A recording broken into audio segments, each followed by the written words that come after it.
Good afternoon. Welcome.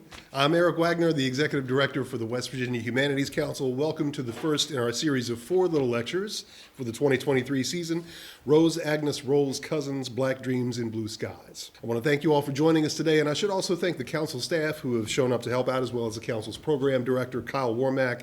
Kyle's done a remarkable job of curating this series since he joined us in 2020. Kyle, thanks for making it look easy, although we know it isn't. After today's event, we hope you'll stick around as you're able to enjoy informal conversation and light refreshment with our speaker and with staff. You are going to hear about a remarkable life this afternoon, so I won't give anything away.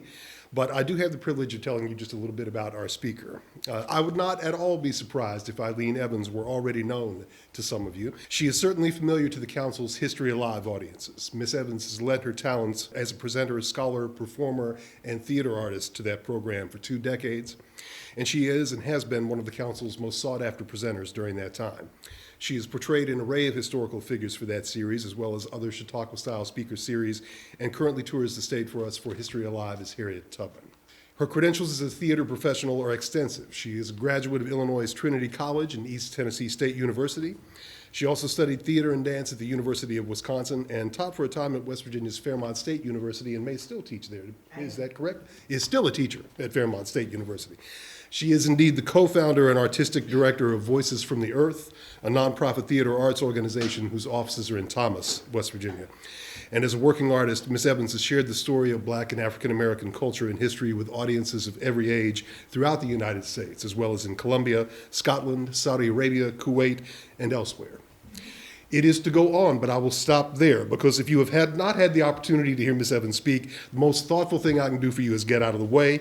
We are delighted to welcome back to the council offices for our first little lecture speaker of the 2023 series, Ms. Ilene Evans. Ms. Evans, if you please. Thank you, Eric, for that glowing introduction, and thank you for coming out today. This is a very special person to me, a woman whose courage and inspiration, her determination, were spoken out very, very fondly for the many people that I've been able to talk to and get her story from. And also to me, when I look at this woman of boundless energy, of fierce determination and creativity, that's what it took to survive Jim Crow. That's what it took to deal with the prevailing attitudes toward Black people in general, and particularly for Black women, and what was considered appropriate and possible, how they should stay in their lane, their sphere. So I think this is still pertinent to today. And as I look at these times, I'm going to be heading back to 1920. And as I look at that, I'm seeing women who were on the cutting edge of demanding that people recognize their humanity, their capacity, their ability to produce, to be productive. So this 1920s, an age of firsts for women, and especially young Americans of African descent. One such area was aviation, and Rose Agnes Rolls Cousins was one of those pioneers in spirit and in action. Aviation was advancing in building America's military and civilian capacity. It was a growing industry in the 40s, but it was generally limited to men. You know one of the other very famous women who was recently honored in Oklahoma and recognized there even by the governor. And it's about time. Her nieces still live there. Would you know one of the first aviatrixes who got an international pilot's license in France? No, wrong color. Bessie Coleman. Bessie Coleman. It is on her shoulders that so many of these aviators we're going to be talking about are standing. And without that courageous belief in herself, her abilities, we would not have had the pioneer spirit that we see, I think, in Rose. Though it was limited to men, to the wealthy, particularly to those who would be able to buy their own planes, to afford the training, these people who dared to tame the skies were very, very far and few between. In World War I, we were just beginning aviation here. By the time Bessie comes, she's trying to get everybody on the same page. Take the chance. She loved flying. She felt like there was no color line in the sky. The plane didn't know the difference of whether you were a man or a woman. And so it is. I hear it in the voices of other female pilots that come along beside Rose Cousins and at that time. I wanted to give you one of these poems from Georgia Douglas Johnson. When I rise up above the earth and look down upon the things that fetter me, I beat my wings upon the air, or tranquil lie. Surge after surge of potent strength, like incense, comes to me when I rise up above the earth and look down upon the things that fetter me. I like that word fetter because it is that kind of resistance that rose from her very parents, from her very beginnings, was nurtured by. She found a way not only for herself, but to open up the way for others to follow behind her. I was loving a story that she told about her dad. Her dad is here in the center, and you'll see little Rose and her older brother, Emery. Theodore Emery Jr. And her dad said, "You can go with me anywhere so long as you can keep up." She started walking fast, and she never stopped. And when I would talk to some of her granddaughters, she said, "Well, that's why I walk fast, because Aunt Rose or Mama Rose or Rose walked so fast because she would keep up with her dad." I picture her on her father's shoulders and being able to see the world from above. And when that chance came, he was the one. He was nicknamed Tony Moose. And with his fair skin, he was able to bridge some of the difficulties of Jim Crow and bring them opportunities they might not have had otherwise. She said it wasn't right, but that's what the times were like. And there in Fairmont, he was a businessman along with his wife, Ann Alberta. The children came to call her Albie, and they talked very fondly of Albie because she was also kind and forward-thinking, and they believed that their children should and could be able to do anything. So nothing would be limited there.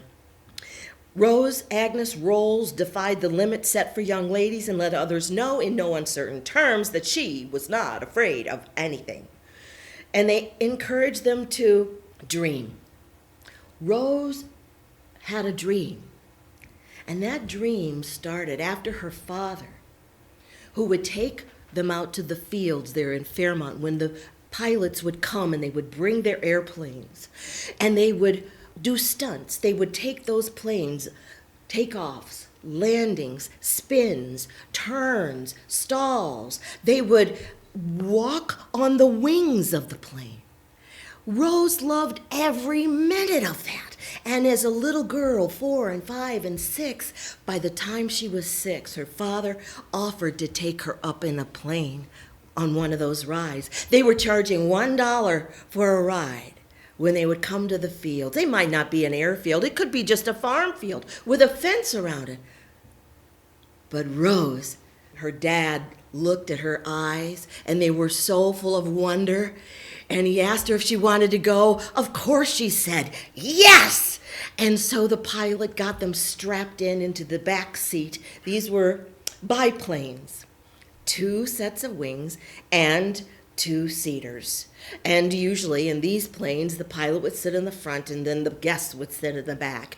And when he strapped him in, the parachute on and everything's ready to go, she could feel the engine rumble. He would leap into his seat after having spun the propeller once, twice, 3 times, and off that plane would go down the field. And as it picked up speed, it got faster and faster. And as it got up fast enough, suddenly they were in the air. The magic of that stayed with her whole life. And she dreamed about flying. She dreamt of that first flight night after night after night.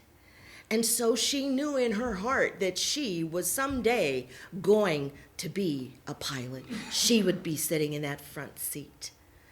It didn't scare her at all. Rose really never thought of herself as being unable. When the boys were playing, her older brother, they were playing football, she decided that she should be included too. She would find ways to compete, to tussle, to be one of the gang. She wasn't going to be left out of any action. By the time she was 16, she had graduated from Dunbar High School there in Fairmont. And it was a K through 12 high school specifically for the Negro children, for the colored children, for the black children. But this was in 1936. And she was able to go to West Virginia State College. That's where her brother went, and that's where her neighbor, Spanky, went, and we'll talk about him in a few minutes, too.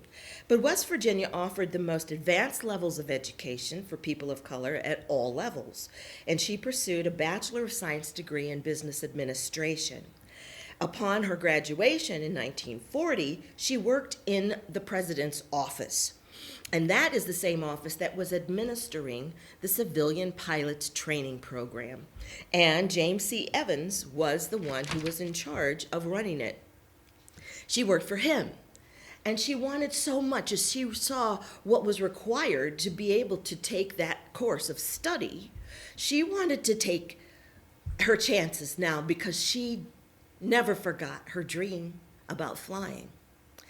And so she pestered him. She pestered James Evans till he finally wrote letters to the powers that be.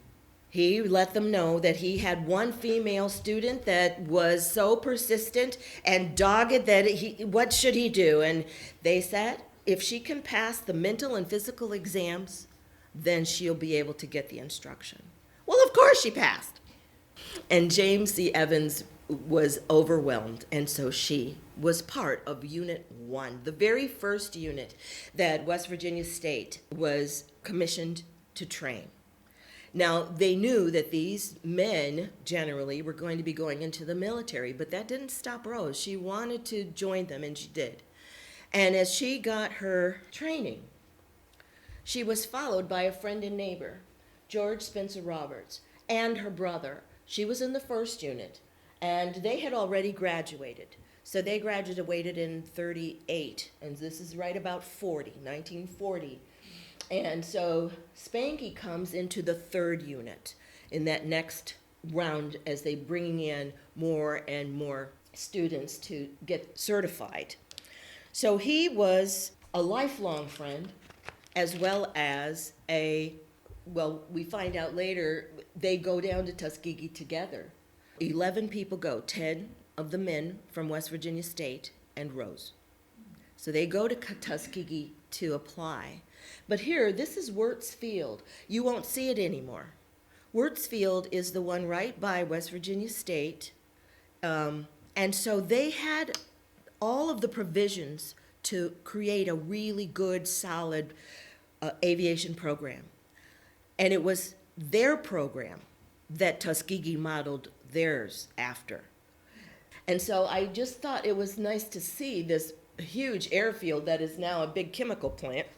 So those first schools that were chosen, there were 6 initially. Roosevelt was opening up this program in order to train as many civilian pilots as they could in order for them to be ready to join the military should they need to. And of course, it was imminently clear they were going to have to go to war.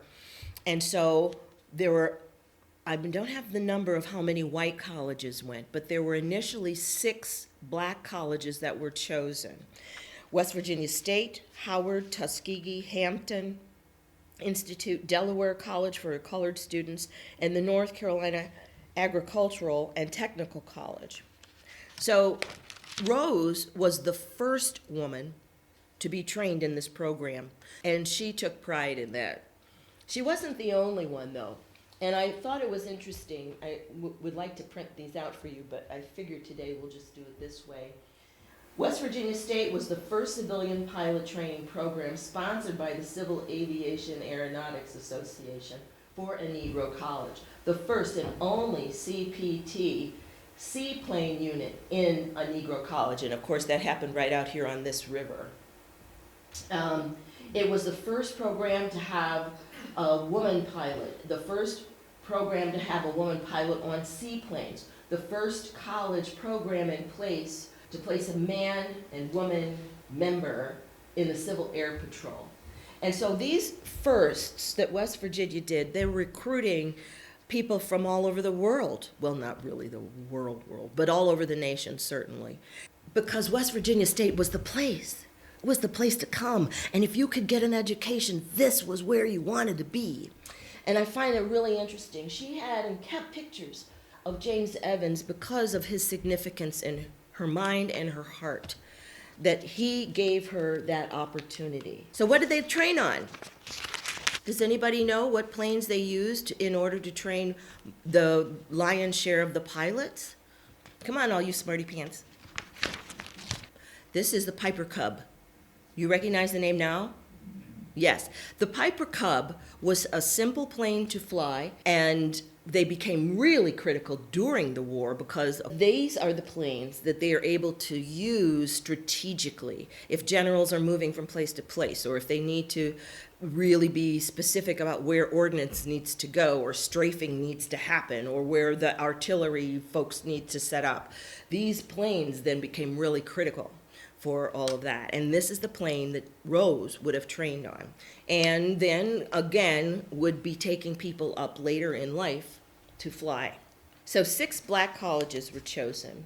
There were a number of people now who are recognizing the courage that it took, how much they had to fight just to be able to get into the program.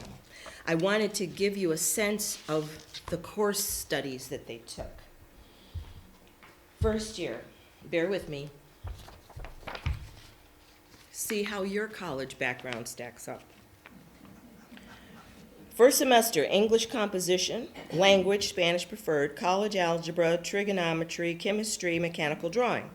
Second semester, English composition, language, Spanish preferred, analytical geometry, general chemistry, mechanical drawing, plane surveying and spherical trigonometry, radio laboratory. Second year, first semester, English literature, language, Spanish preferred, general physics lab, differential calculus, aircraft drafting, radio, primary navigation, aeronautical meteorology, primary civil air regulations, general service of aircraft, primary flight training. I can't memorize that.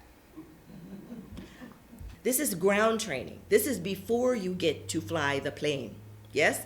Second, I'm not done. My list goes on. Language, second semester for the second year. General physics, lecture, general physics lab, analytical mechanics, integral, how do you say that? Integral, thank you, calculus. Clearly, I never had that class. Aircraft structure and maintenance, practical aerodynamics, airplane power plants, radio and celestial navigation, general service of aircraft, radio lab, and secondary flight training. That's just to get in. And so it's not a small thing what Rose has accomplished. She is in the presence of very, very many accomplished people.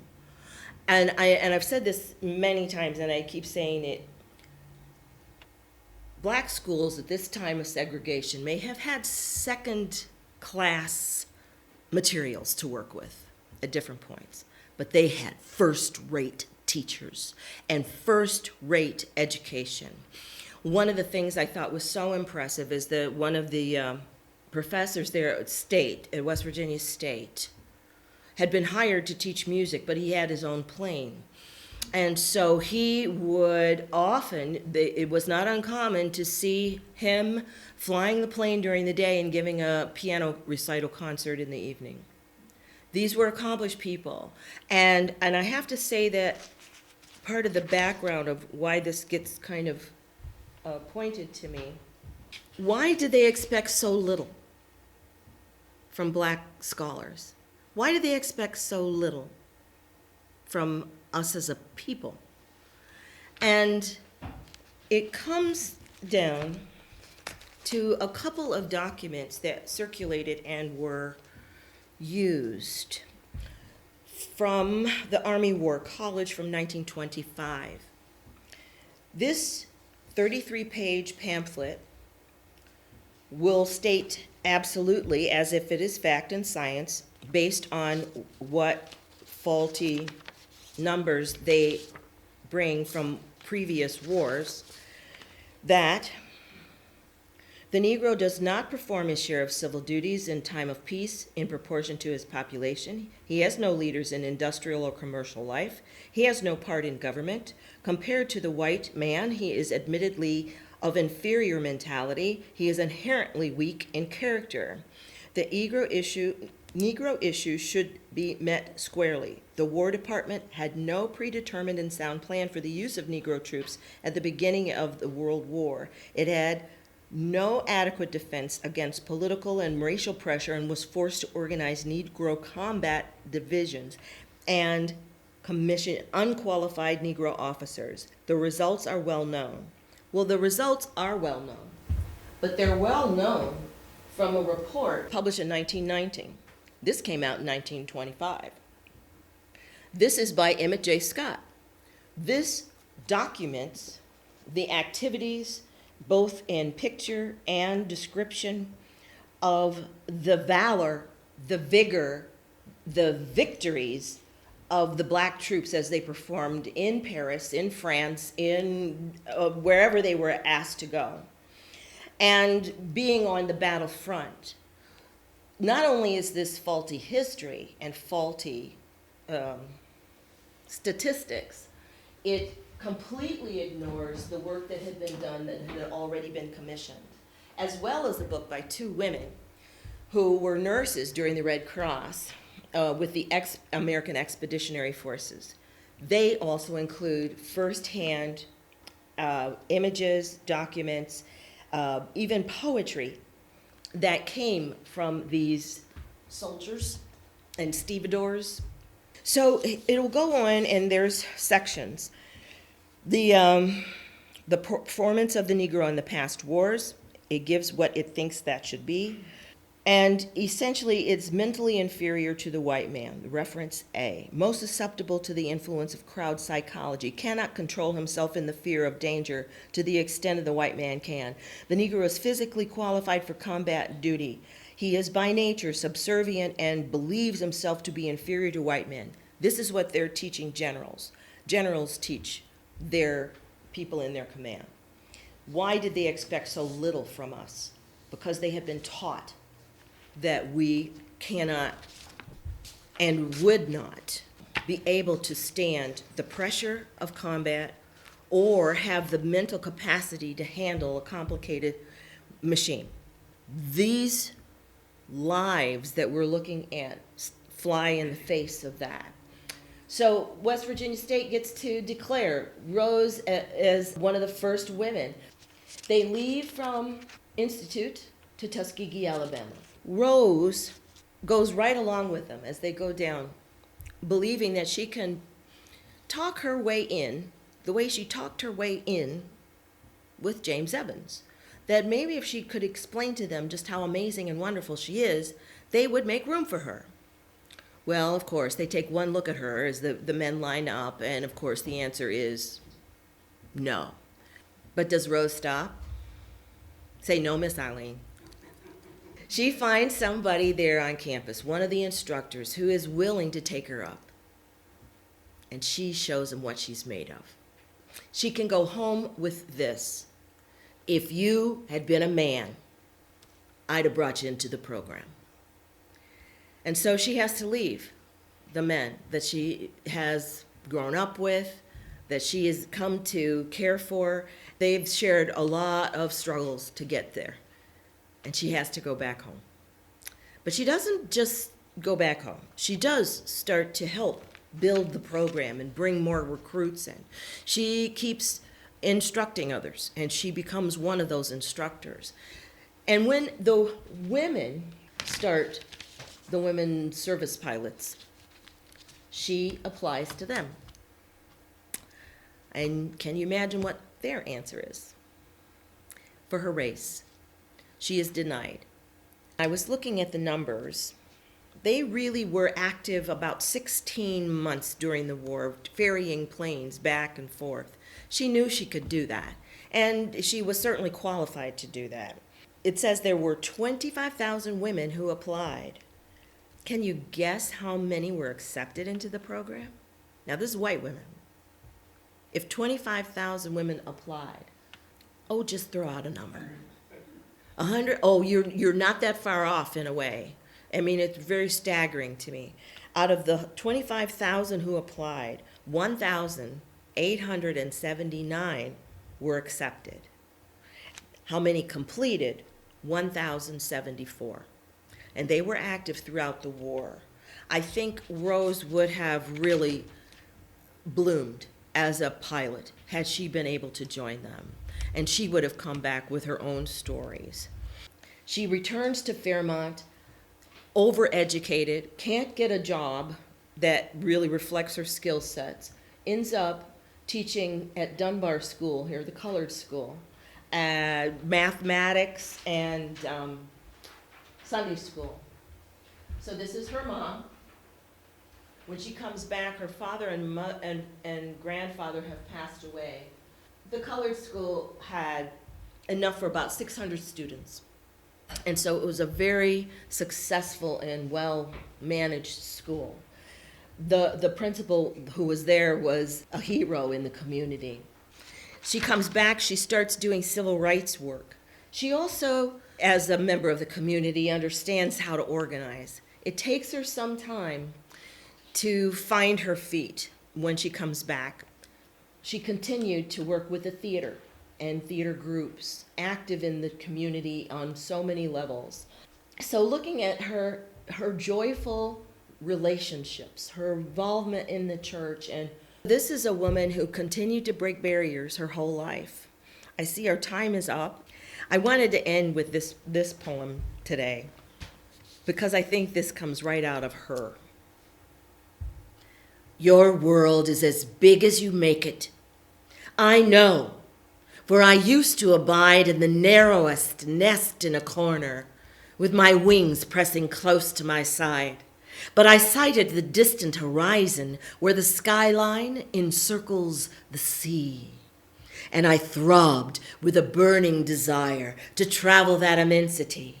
I battered the cordons around me and cradled my wings in the breeze, then soared to the uttermost reaches with rapture, with power, with ease.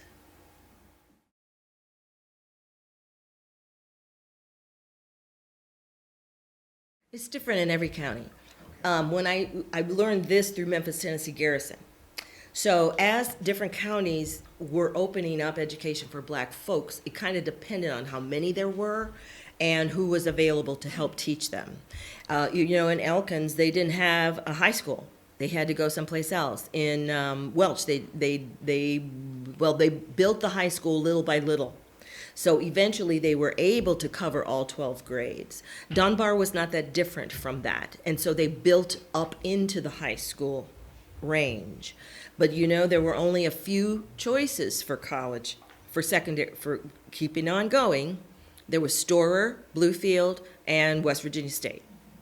And her brother had gone to West Virginia State. People asked her dad, how could you afford to go to college? He said, how can I afford not to send my kids to college? And so they figured out how to do it. And both her and her brother went to West Virginia State. But they came out of that growth that initially they might have only had a few grades that they were masterful for, that they could manage all of that. And as the kids got older and the teachers expanded and had more to offer, they were able to bring those grades up from 6 to 8 to 12.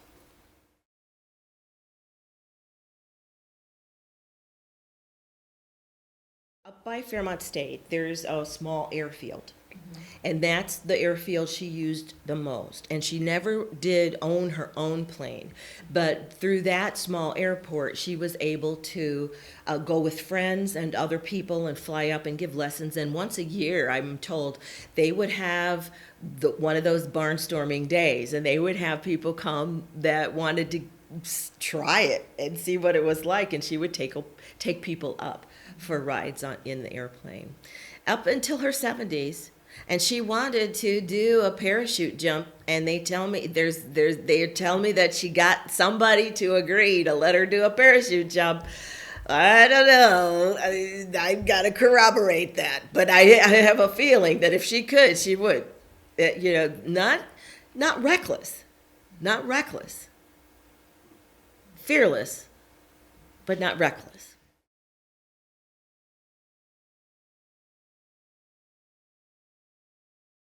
Paul Laurence Dunbar was a poet who was well known, 1906 time frame. I think one of the things I've seen since I came to West Virginia is that if black folks have any books in their house, one of them is Paul Laurence Dunbar.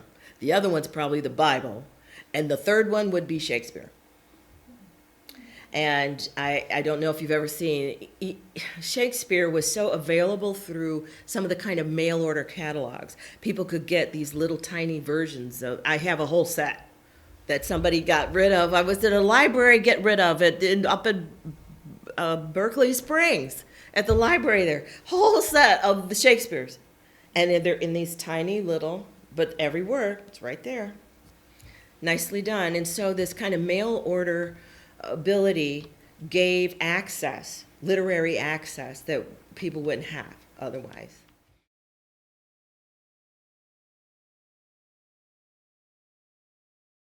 It was difficult for her. She was not trained to be a math teacher, and she felt like that was, in some ways, a big step down. But what she celebrated about doing it was they didn't expect a woman to be teaching it. And so she felt like she'd made another step for women with that assignment. It wasn't too long after that she got a job as a secretary in the city government. Once she got that, and people remembered her dad, and they liked her dad. They liked Tony Moose. So they'd give Rose a chance. And Rose would edge that door open a little bit further every time. And as she did that, she got some more training. There was a position opening up at the medical records, and she decided to take that. And once she did, I would say she taught herself, but she got the kind of courses that she needed, that kind of librarianship. To the point where she could teach it, and she became an adjunct professor at Fairmont State teaching business, medical records in the business school. But she became the commander-in-chief of the medical records there at Fairmont Clinic. And she kept that job for 40 years. So she retired in 99. She passed away in 2006. So what she passed away of really was Alzheimer's. So they could tell right in there when she retired that she was at the beginning stages of that disease. And as it turned out, her mother had passed away from that as well. And in her final days had to be in a nursing home, which I'm sure broke Rose's heart, because Albie was one of those people she would give credit to that allowed her to work outside of the home and to keep her pilot license, her flight hours. So she was able to continue to be a licensed pilot, take trips to Pittsburgh, to Philly, to other places, and really enjoy it. The Golden Seal, it records one of those moments when she had a really difficult flight, but most of the time she had the kind of experience in the air that all of us would hope a pilot would have.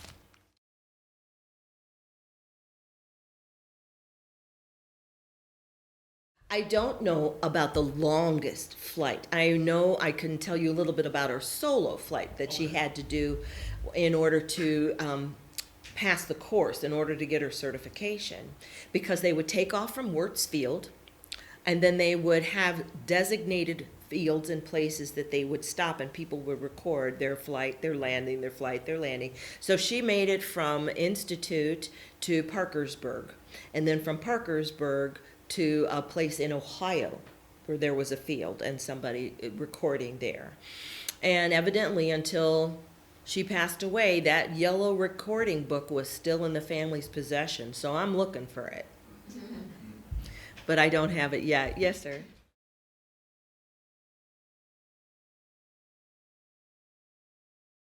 I don't know enough to tell you more than that.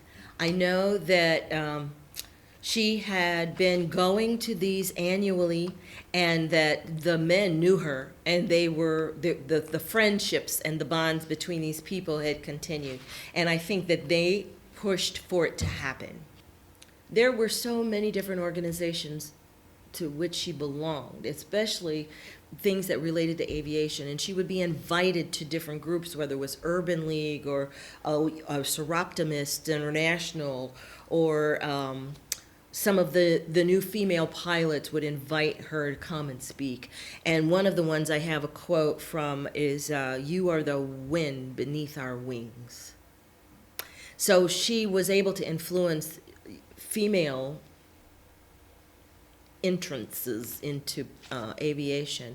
So I'm not sure is the answer. I am working on more. It's a work in progress.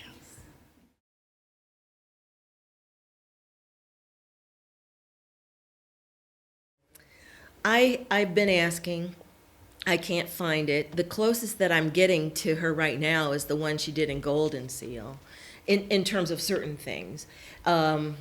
I think she was a behind-the-scenes kind of person.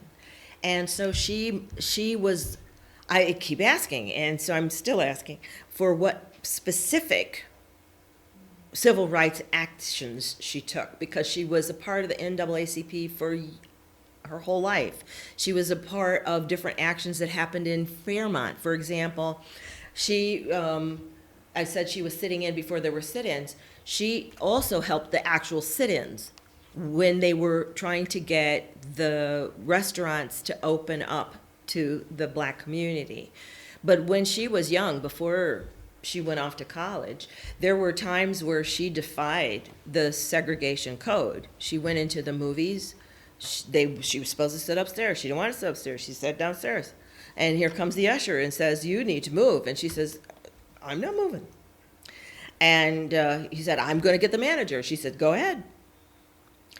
Her father was good friends with Fuzzy Knight, who was the manager. And he said, "That's that's Tony's daughter. Leave her alone." And other people would say that, "Oh, that's just Rose. That's just Rose."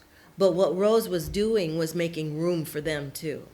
And I think that sometimes people get confused about that, and they think she's doing it just for herself. She wanted it for everybody. She would be there. She would be driving the kids safe places. She would be making sure that they got home back and forth.